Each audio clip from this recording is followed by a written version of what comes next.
Tofu Talarico. He looks prepubescent. Low T Talarico. Believes in 6 genders. Some people call him 6-gender Jimmy. They nominated someone more effeminate than Beto. He takes hits at Jesus Christ. He looks like the guy that leaves an apple on the teacher's desk. James Talarico. Talarico. He's wearing a mask 6 months ago.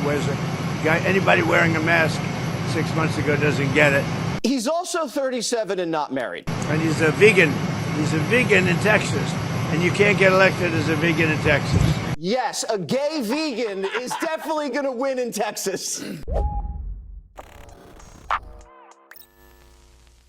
You just got a tiny little taste of the Republican Party strategy to sink James Talarico's campaign for the U.S. Senate in Texas, and I promise you, we are barely scratching the surface. The official Republican Party account on Twitter insinuated that James Talarico is a pedophile, which is incredibly ironic coming from them and especially rich given who their candidate is.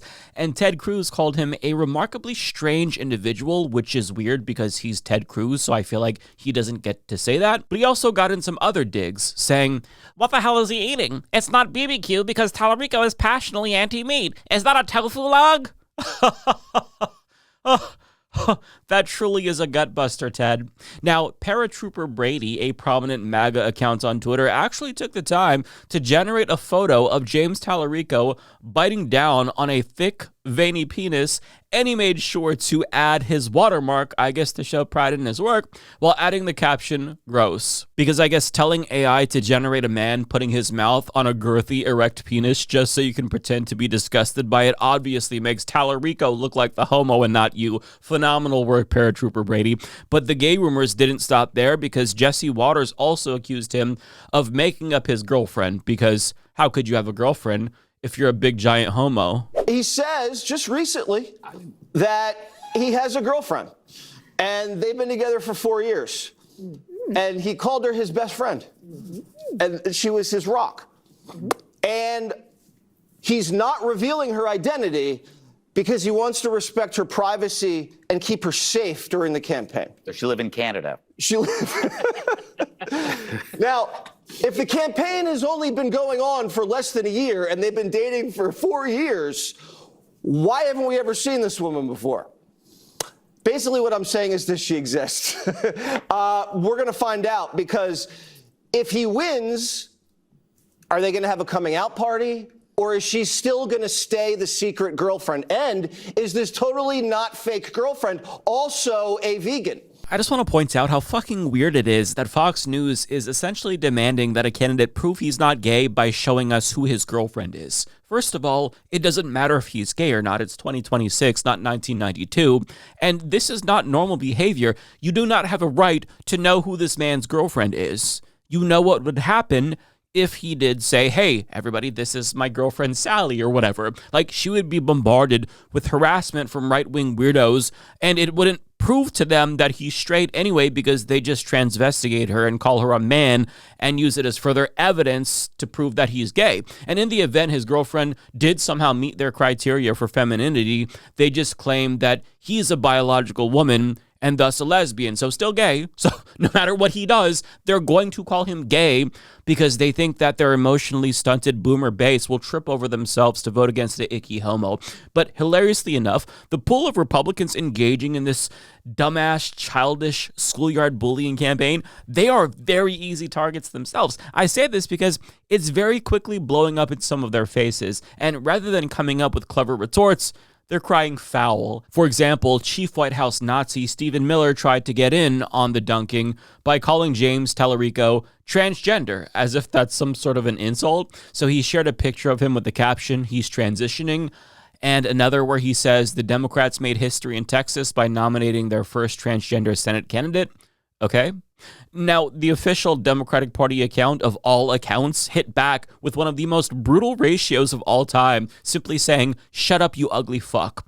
Now, I just want to pause and point out that if you are so repulsive and unlikable that you're susceptible to getting roasted by the official Democratic Party Twitter account, that really says something about you. But do you want to take a guess how Republicans responded after getting a small little taste of their own medicine? Well, of course, They clutched their pearls and puckered their assholes like the snowflakes that they are. Libs of TikTok responded saying, "This is the official Democratic Party." Like, girl, this is what you do all the time. Riley Gaines implied that they're hypocrites since they're supposed to be the party of love and kindness. Isn't that supposed to be your party since you're the ones who purport to be Christian? Closeted homosexual also joined in, pointing out how this is the party that spent years lecturing America about civility, unity, and healing. Yeah, and this is the climate that you dickheads cultivated. But my favorite comes from Katie Miller, who rushed in to defend her husband, sharing a picture of the staffer who posted that comment to Stephen Miller, writing, "Paula Mangubat is who runs the Democrats' account. She's 30, unmarried with no kids. Put your name on it next time. This is what a sad, unhappy female liberal looks like. It's why Pew reports that 50% of them have been diagnosed with a mental condition." Oh, so Republicans believe in polls again? Okay, interesting. Noted. Now, first of all, I just want to point out how brave it is for Katie Miller to post a picture of a woman that could easily fucking mug her. Second of all, I find it weird. You're assuming she's unhappy because she's unmarried because you literally married Stephen Miller. You had sexual intercourse with Stephen fucking Miller, a fate worse than death to 99.99% of the female population. If that's happiness to you, I sincerely don't want to know what the fuck misery looks like.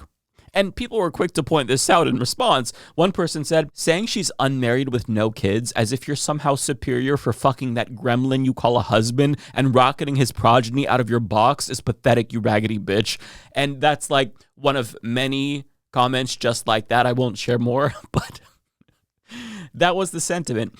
And, I guess according to Katie Miller, the pinnacle of happiness is being married to Stephen Miller. And it genuinely makes me feel sad for her. I mean, I don't have any sympathy for her because she's a demon who married a Nazi. But then when I think about her actually having to live with Stephen Miller every single day, I can't help but feel so sad for her because that is a life that I wouldn't wish on anybody. Like, I have to think, like, no, I wouldn't wish that on anybody. Now, the ugly comment about Stephen Miller very clearly hit a fucking nerve because, quite frankly, the truth hurts. She knows her husband is hideous. So Katie Miller then went on Fox News to defend her hideous husband even more, and she claimed that, I shit you not, it is violent to call her husband ugly.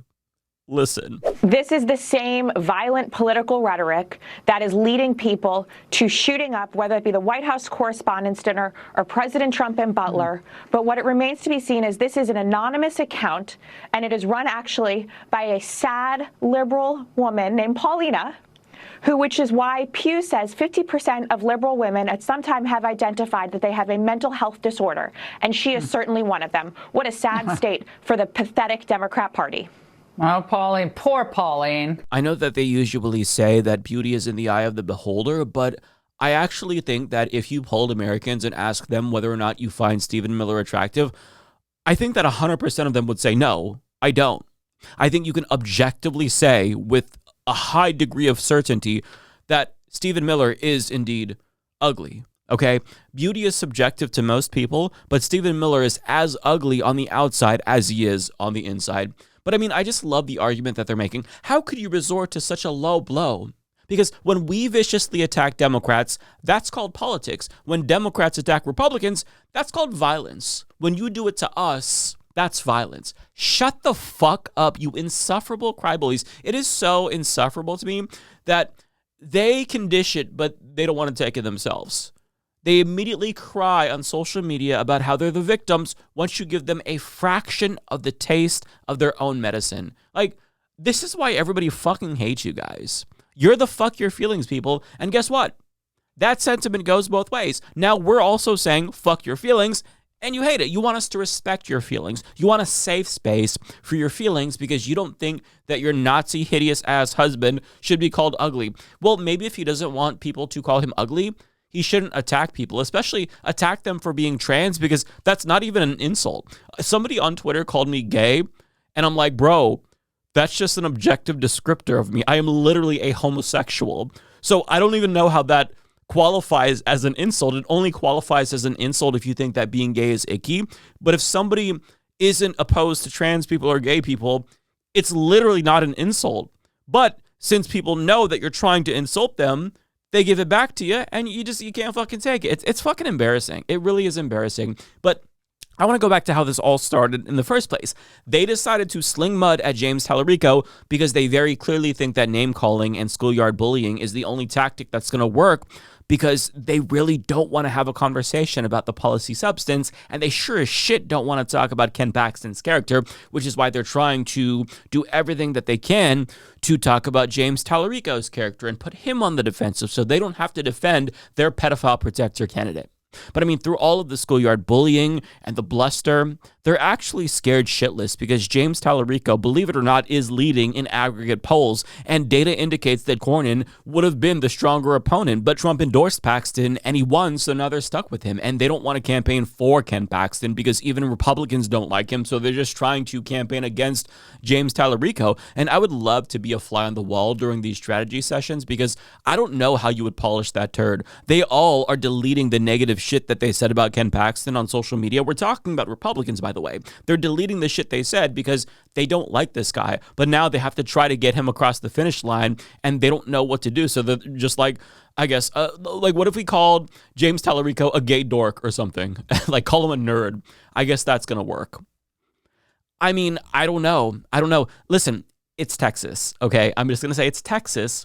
So I am not sure if it's going to finally turn blue, but the mere fact that they know they're going to have to at least work for this win does speak to how bad of a candidate Ken Paxton is, even by Republican standards. And I think that their theory is that if they can get some line of attack to stick to Talarico first, that's going to maybe insulate Ken Paxton from the more persuasive attacks that he will inevitably face. And thankfully, it does seem like Talarico's team is hammering him for being one of the most corrupt politicians of all time, but I think he really needs to do more to adopt the Republican tactics to weaponize their own strategy against them, because it works. And by that I mean he needs to get way more fucking petty. So the Barbed Wire has a pretty lengthy timeline detailing all of Paxton's corruption. I mean, it is an endless list. He failed to disclose investments, alleged theft, as well as security fraud charges, not to mention bribery and abuse of power allegations, and on and on and on.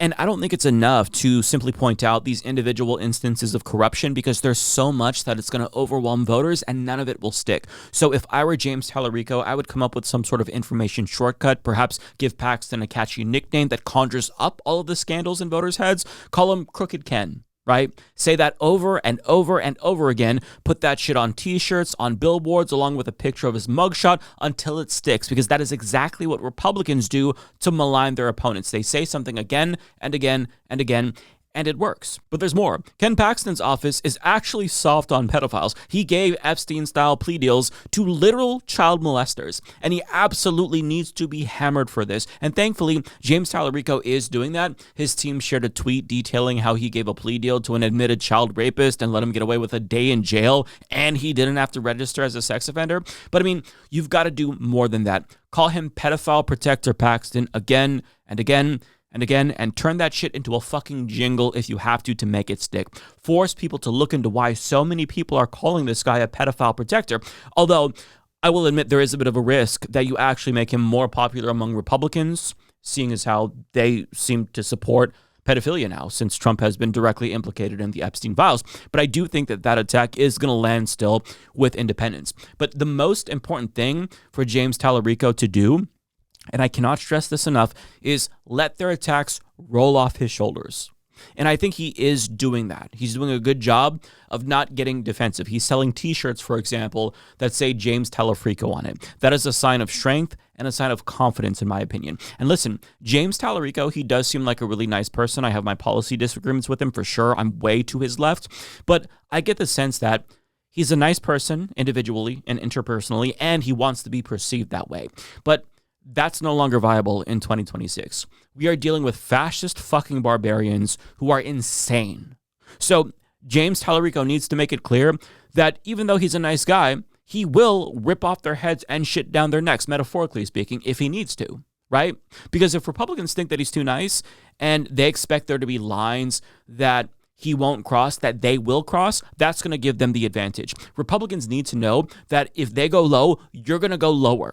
If they want to imply that Talarico is a pedophile, then Talarico needs to respond by launching a fucking $1 million ad blitz calling Paxton a pedophile protector again and again and again. If you want to go there, let's go there. But I mean, throughout all of the vitriol and the mudslinging, I do hope that Talarico also is cognizant of the fact that they might want to argue in this territory and make it about mudslinging because they're more comfortable competing on those terms, given Donald Trump's record. And part of me thinks that, you know, they might be trying to center the entire campaign and the election on character because Republicans are so unpopular on economic issues and on foreign policy.